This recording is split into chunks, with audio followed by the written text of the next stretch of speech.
Infinity Countdown #1. This book made me cringe.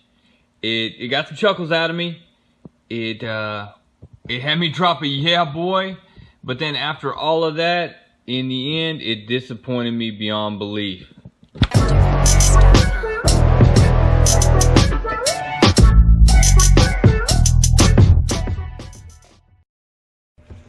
Infinity Countdown #1, looking at the cover. First of all, you're giving the Magus way too much attention here. He just got run through by Ultron in the last issue, Infinity Countdown Prime. If you haven't seen my other video, go check that out, and it explains that whole situation.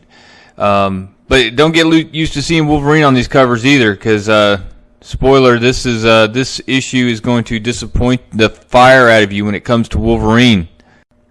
Starting the story, you have a dwarf from Nidavellir who's been captured and having demands made of him from this unknown person to build a weapon so heinous, so grievous, so powerful that he says he will be killed just for building it, and then of course his life in turn is instantly threatened. Hey, you don't build it, I'll kill you anyways. From there, we're back to the Power Stone. Now, just a reminder, the Power Stone's the size of a mountain, so it's attracting attention, and of course it's attracting the attention of the Raptors. Now, you have a small Nova group there trying to hold out and secure the Power Stone to prevent anybody from getting it, but they're outmatched. They have Drax there, and the commander here, who may look familiar. She was in the Infinity Gauntlet, was key in that series. No, the other Infinity Gauntlet. Yeah, that one. So Talinar and the Raptors swoop in, begin their attack, and this is when one of the cringiest moments that I can remember in comic books happens. And you just have to look at it. Just look. I mean, this is... Who does this? Who thinks that it's a good idea to be in combat pregnant? It's ridiculous. And then to hold up in combat because the individual who you're about to have a life or death battle with, to think that they would show the sympathy, and she plays on that. She stands there with her hands on her hips, basically daring him to do something, and then blasts him. I mean, this is the most ridiculous scene that I can remember in a long time, and it's pathetic. I just cringed. I hated this. And as much as I'd like to spend a whole lot of time roasting that, I'll move on because I'm sure other people on YouTube have done that to death.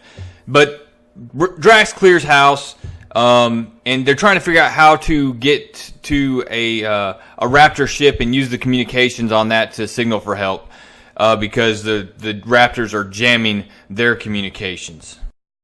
Next, we jump to the rest of the Guardians of the Galaxy, who are in a battle, or about to enter a battle with the one of the cosmic elders of the Marvel Universe, and that's the Gardener. And what you have is they're on this planet trying to evacuate civilians, get the populace out of the way so that they can address this corrupted cosmic being and his forces. And that's basically a bunch of evil doppelganger Groots who are causing chaos. Now, it's hinted at here that something's wrong with Groot. Groot is in his baby Groot form. He's not... Raccoon says, Groot ain't well, Quill, and hands him off right before Rocket launches a huge assault on one of the doppelganger Groots, and then he goes for the Gardener himself, and the Gardener just catches him by the throat. Raccoon, being Raccoon, grabs a knife, jams it in his cheek, and pretty much all he does is tick the Gardener off. From there, we go back to Drax, which this is the part that actually made me chuckle. He is beating down these Raptors. He's trying to take their wings and flapping them, everything else, and trying to get off the ground, and he's not having any luck. And the point's made several times throughout the book how the Raptor technology will only work for Raptors. It's actually keyed into their DNA. It comes up so many times. Their communications, all that stuff is all wired, and it's so redundant and annoying. You hear it several times, and I've probably talked about it, and it's probably getting annoying now. But so rather than Drax just hopping on and using one of these wings, or snapping on one of these wing sets and taking off, he just starts jumping on these dudes while they're flying, and ends up at one of the communications bays. And exactly what I just mentioned, it's all wired for their DNA, so he can't use it. Well, then this dude shows up, and he's thinking he's going to be Wolverine Light or something. He's going to take on Drax, whip out the claws, and take him off. And what does Drax do? Drax hits him with a spaceship.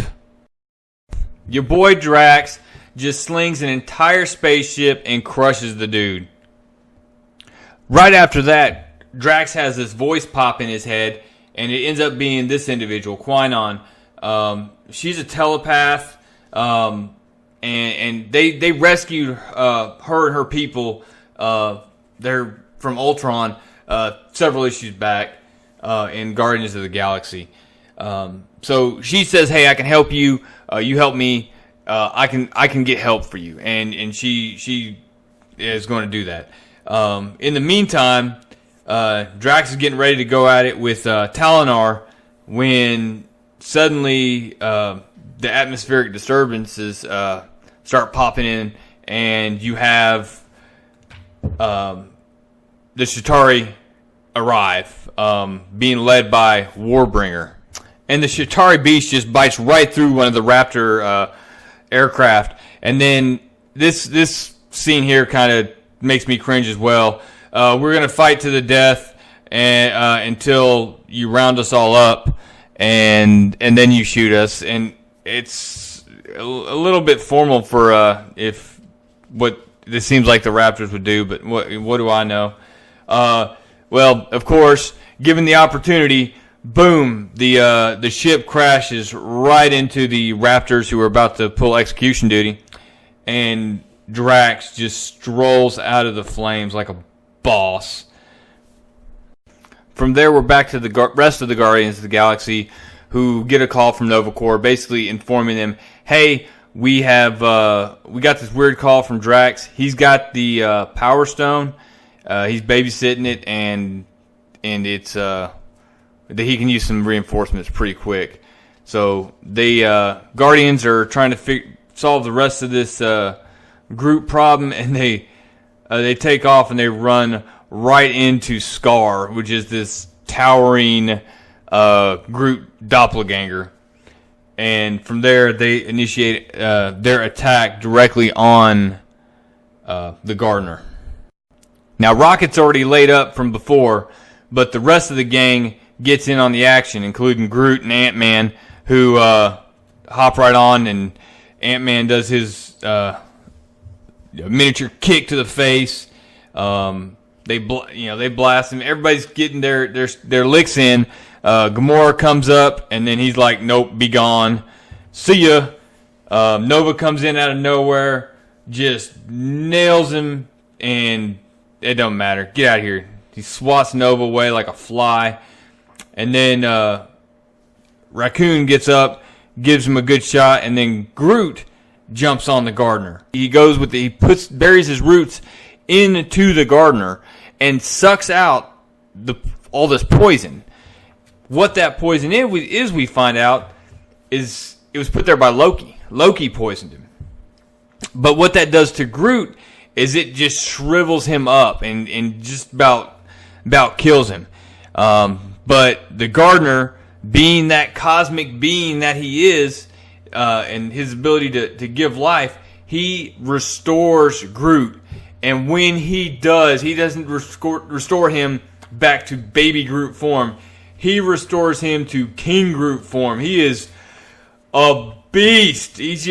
That was my yeah boy moment. He was like, oh my goodness. It was awesome. And immediately, he's not I am Grootin'. He is, hey, Groot hails his friends. Join Groot as we smite my enemies. And he gets at it. From there, we jump to Madripoor.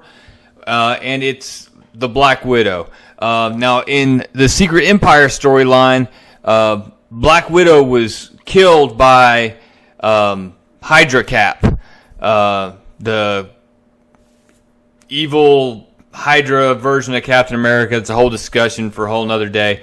But trying to take him out, she was struck with the shield and killed. However, through this weird cloning thing, anyways, they don't ever die.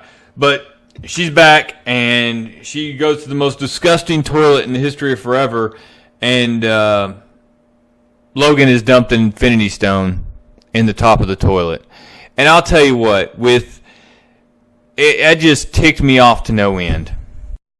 The whole time I've been thinking, when I see these covers, when I see Infinity Prime and Logan just beating the snot out of those Ultron bots, I'm thinking, man, this is going to be great. Logan's not only back, but he's got the Space Stone. And I was legitimately excited about it. And then he's talking about, hey, what can this do for mutant kind? What can I do? And this is going to be key. And what's he do? He goes and hands it off to the Black Widow. I mean, and we're not talking. I mean, I'm gonna lean forward here a little bit, going forward to the cover of Infinity Wars number 2. It ain't Logan on the cover with the Space Stone. It's darn Black Widow, and it ticks me off that we kind of got jilted. We got gypped in this, man. We thought we were going to get Wolverine with the Space Stone, and here we are. Marvel pulling a fast one, knowing that Logan, Wolverine, will sell comics, so you put him on the cover, and or you bring him into it, and then you just disregard it, and you pull a fast one on the folks buying comic books. All that being said, though, I still have Adam Warlock, Ultron running around out there. I still have the Guardians of the Galaxy doing their thing, and we still got Captain Marvel, Loki, and other key characters out there doing who knows what right now. So hit me back up for Infinity Countdown 2 here in the near future. If you can, go hit, well, heck, I know you can. Go hit subscribe, hook a brother up, leave a comment, give me a thumbs up, and hit that bell for notifications so as soon as the video comes out, you know about it. Thanks for supporting me, guys, and thanks for helping grow this channel.